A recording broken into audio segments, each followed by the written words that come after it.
Coming to paperback and e-readers from SJS Direct, Isis, House of Isis, the goddess next door takes on a hustling Hotep high priestess in Harlem in this Afrocentric Isis series adventure. Pre-order Isis, House of Isis on Amazon.com today. In the aftermath of IDW Publishing's Chief Creative Officer and Editor-in-Chief stepping down after a 91% drop in sales, I have to ask the question to many of those SJWs working in the comic book industry. Who are you selling comic books to? Because as a publisher, I take a look at the business of IDW and its complete collapse, and I have to take a serious look at that and ask that question, because as a publisher, I understand that publishing is a business. And when you are in business, you are looking to make a profit. So who are these SJWs in comics trying to sell to? Because when we take a critical look at the sales numbers as related to these comics that are published by SJWs, we don't see the audience there. And IDW Publishing saw that firsthand when the company decided to go in this direction, trying to appeal to these social justice warriors. Now, many of these social justice warriors have taken over social media platforms like Twitter and Facebook and have gone on message boards like Comic Book Resources and Bleeding Cool to complain about the state of the comic book industry, and many editors like the IDW Chief Creative Officer and Editor-in-Chief have decided to go in a direction to try to appeal to these customers. However, when it comes time for these customers to go to the comic shop or go to Amazon.com or any digital platform to buy these comics that they say that they want, we never see these people spend any money on any of these comic books.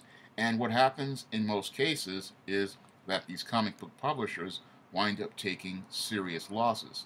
In addition to IDW having a 91% drop, Marvel Comics is also taking a huge drop in their sales as related to trying to appeal to these SJWs, or social justice warriors, who say they want a certain type of comic book, but when it comes time to buy a certain type of comic book, these people never show up with any money in hand. Now, publishing by nature is a fragile business, and in most cases, 90% of all books fail. So a publisher has to really hedge their bets very carefully when they go out here and publish a book, because in most cases they're not going to make a profit on it, because it usually takes the 10% of books that are profitable to cover the losses on the 90. And IDW Publishing was no different than that, even though they had some odds in their favor. Now, IDW had several licensed properties from Hasbro, which would provide them with access to a higher profit margin. They had access to the G.I. Joe license, the Transformers license, the Visionaries license, and these licenses allowed them to create comic books that would have a higher probability of profitability than a comic book from an original creator and that was just a new concept.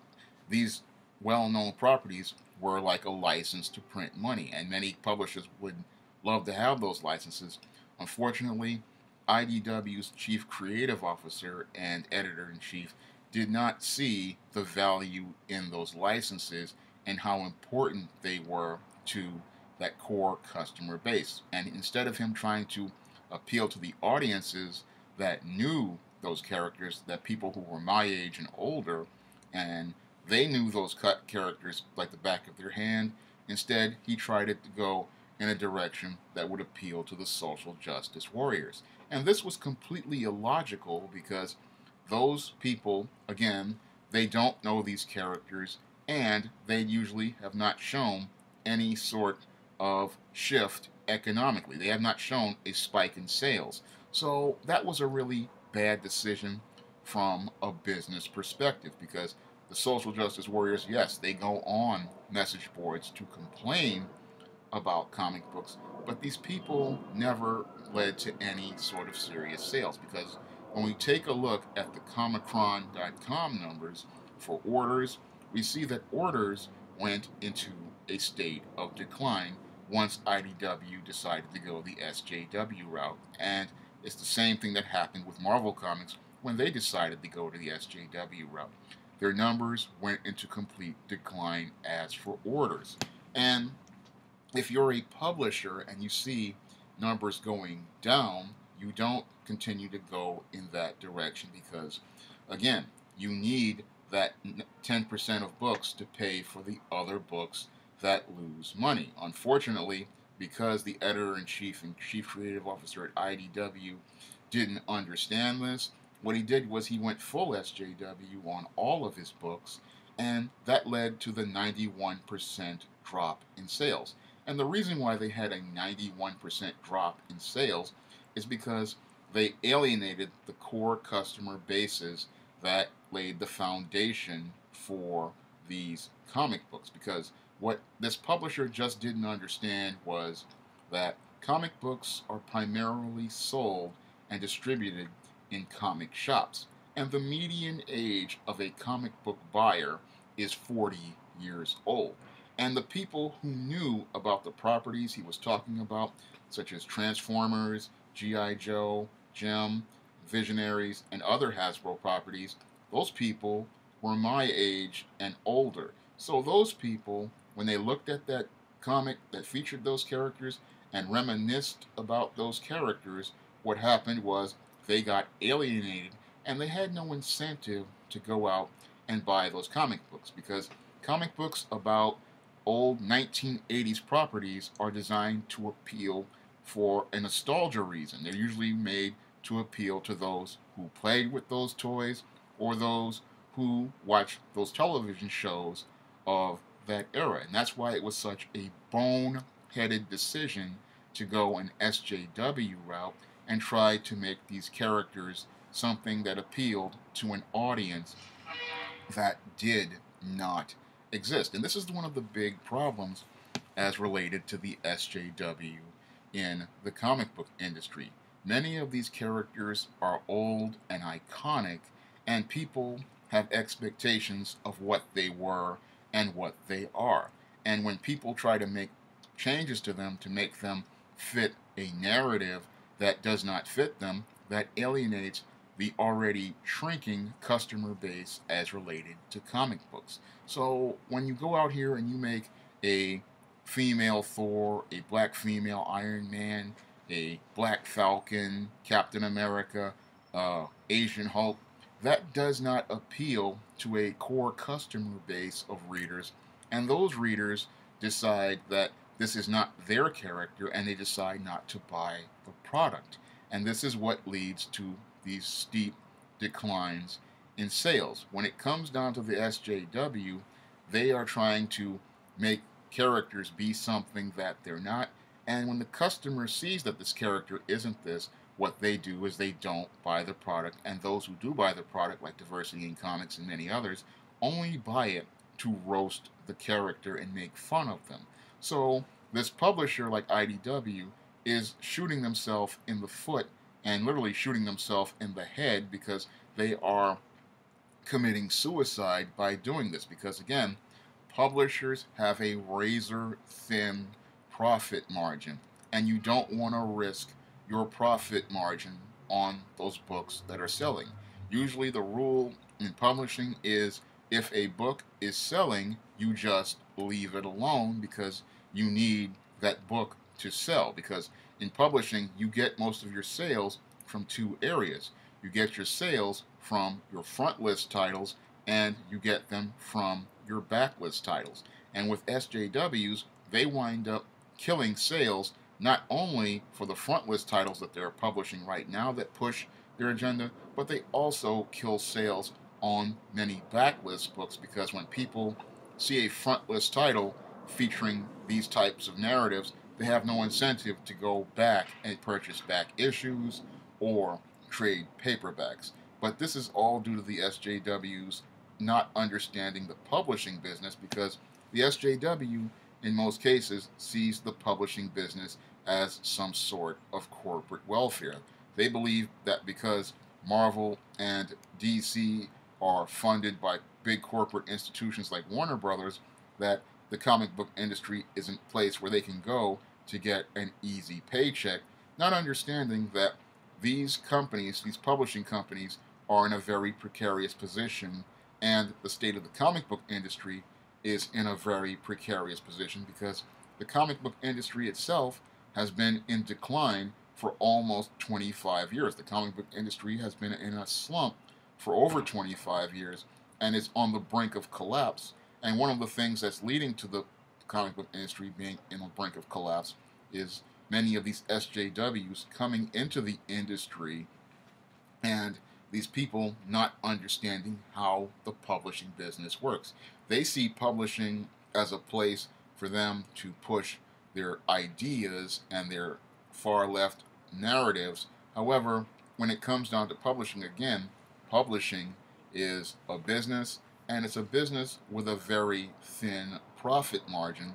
And if you do anything to alienate a customer base, what is going to happen is you are going to wind up not being profitable in the same way that IDW publishing was not profitable, and the way Marvel Comics is right now, where it's in a serious state of decline and is on the brink of a crisis. When we take a look, when these people go out here and do things to alienate customers and an already shrinking customer base, what they're doing is getting ready to do things that lead to the collapse of the industry. But the SJW, in most cases, is more interested in promoting their narratives and ideas, and many of their narratives and ideas would be better suited to independent publishing platforms like CreateSpace, because on those platforms, a business does not have to take a loss. In fact, a company like Amazon usually makes profit on CreateSpace books because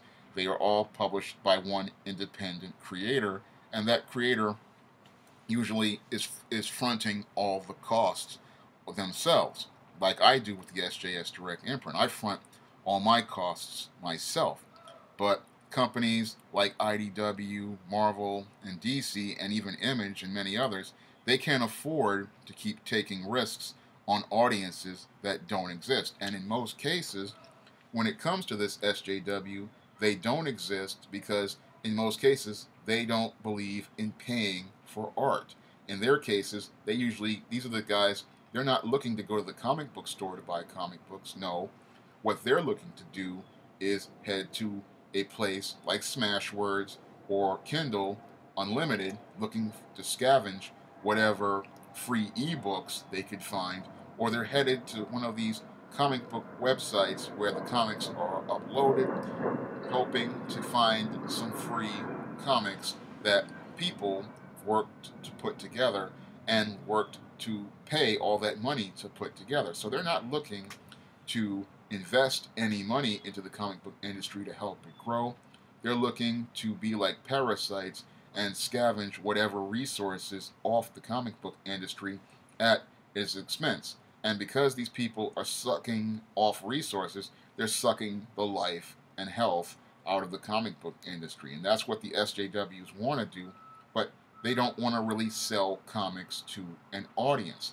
And when we look at the books that they're producing, it's clear they don't know who they're selling to. Many of these people say that they want to create characters in different demographics, but when you take a look at the demographics of the country, there's not that many people as related to that audience. For example, when I looked at them and they're pushed black lesbian characters and gay characters in the LGBT narrative, that population is less than 1%. And when you start to look at how many comic readers that is, it's less than a billionth of a percent.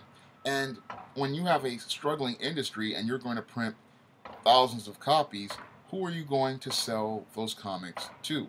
That's the question many need to ask these SJWs when they come out here and say that they're trying to appeal to these audiences, when demographically you can take a look at the numbers and see that there is no audience there. So they're sitting there talking about how they want to promote diversity and how they want to promote these ideas. But when you look at their books, the books don't really promote real diversity. They really don't promote any sort of culture, and they really breathe brand new life in the old stereotypes. And that not only alienates the audiences they were trying to target, but it also alienates the established audience of readers. So it's clear to me that many of these SJWs, they just don't understand the publishing business, and they don't understand how it works. They don't understand how how the audience is important, and they don't understand how to appeal to an audience, because when I look at their behavior on social media, attacking fans and attacking customers, they don't see how that reflects badly on them, because when they go out here on social media, they don't understand they represent their product to the reader, and they not only represent it to the reader, but they also represent it to all those customers out there who also are friends with other people and see their posts online. So when they see their posts and they see them going on Trump rants and see them attacking customers, that doesn't give those customers incentive to go out here and buy their product. So overall, these guys don't understand the publishing business. They don't understand how the publications you create have to be designed to appeal to a commercial audience. They don't understand how to market to a commercial audience. And they don't understand that you have to target a certain demographic of readers.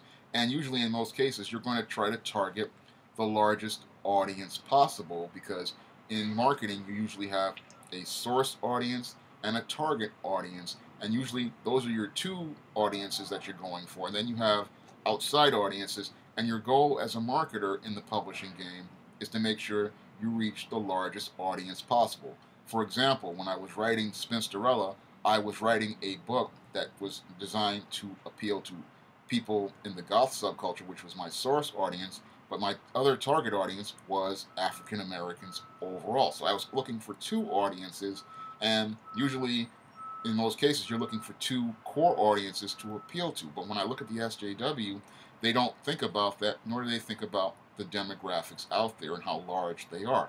They try to make books for groups of people they believe would want books, but they don't really go out here and do the research to find out if there's an audience out there. When I go out here and do books, I usually do look to see if there's a source audience or a target audience, like I did with Spinsterella, where I knew there were African American goths, and I also knew that there would be casual readers who would want to learn about the goth subculture.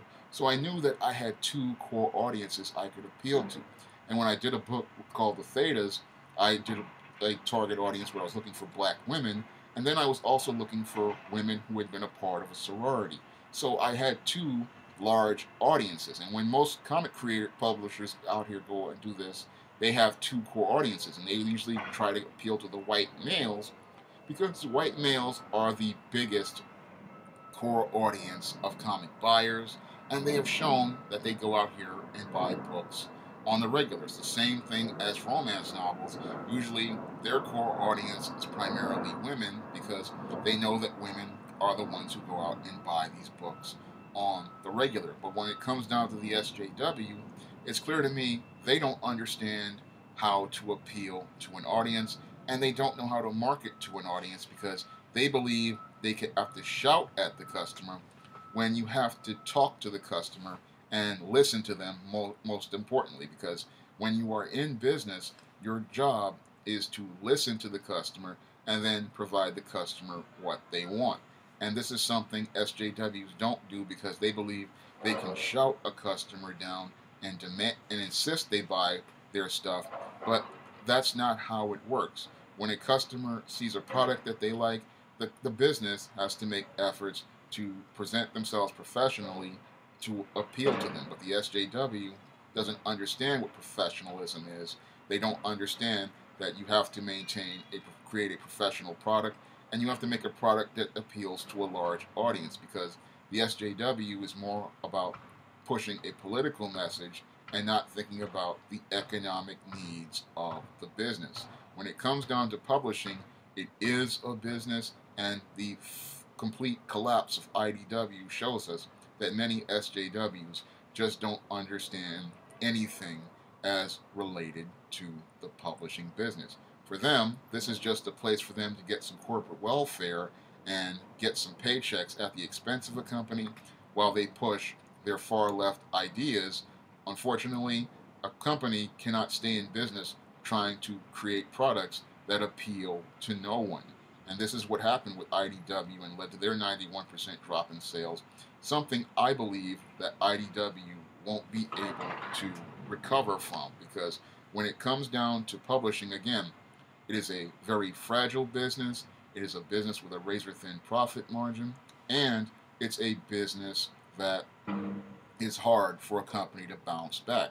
If IDW loses those intellectual properties, they are just about out of business, because if you don't have any sort of of licensed properties in the publishing game, it becomes that much harder for you to maintain a profit, because this is how you maintain your profits, is because these books are usually are less of a risk and are usually easier to sell. And if you can't have those type of properties, you're not going to be able to survive. When I take a look at what happened at IDW, I see a company that may become the first casualty due to SJWs, and I see Marvel being the next one, because if they continue on this route trying to publish books and continuing to take losses, I don't see these businesses staying in business much longer. And again, I ask the question, who are SJWs selling comics to? Because when we look at the books that they publish, they're not really selling to anyone. If you'd like to try some of my SJS Direct publications, you can click the link to Amazon.com in the description box. And if you want to donate some money to help me make more videos like this, you can donate to my Patreon. That's all I have to say for this video. You can comment, rate, and subscribe.